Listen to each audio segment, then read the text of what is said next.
Hi, നമുക്ക് കപ്പ എങ്ങനെ പുഴുങ്ങുന്നതെന്ന് നോക്കാം. അതിന് എന്തൊക്കെ വേണമെന്ന് നോക്കാം.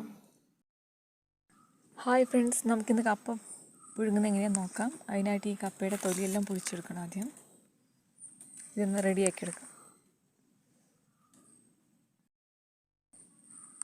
ഞാൻ കപ്പയെല്ലാം പൊളിച്ച് റെഡിയാക്കി എടുത്തിട്ടുണ്ട്. ഇത് ഞാൻ കൊത്തി നിറക്കിയിട്ട് നിങ്ങളെ കാണിച്ചു തരാം. ഞാൻ ഒറ്റയ്ക്കുള്ളതുകൊണ്ട് ഞാൻ തന്നെ എടുക്കുന്നതുകൊണ്ട് എനിക്കിത് കാണിക്കാൻ പറ്റില്ല.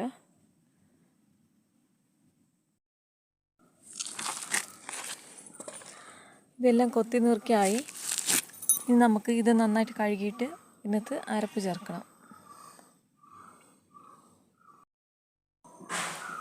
ഇത് നന്നായിട്ടൊന്ന് കുക്കാവട്ടെ, നമുക്കതുവരെ വെയിറ്റ് ചെയ്യാം.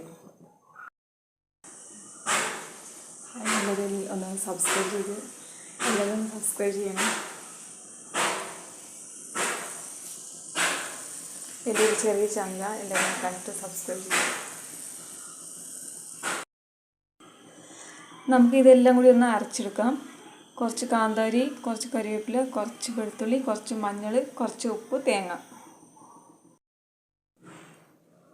കപ്പ നന്നായിട്ട് കുക്കായിട്ടുണ്ട്. നമുക്ക് അരപ്പ് ചേർക്കാം.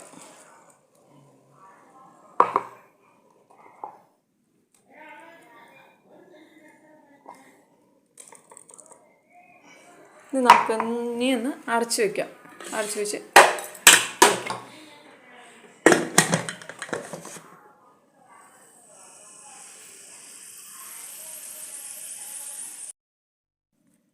നമ്മുടെ കപ്പ റെഡി ആയിട്ടുണ്ട്. എല്ലാവരും ഒന്ന് ട്രൈ ചെയ്ത് നോക്കണം.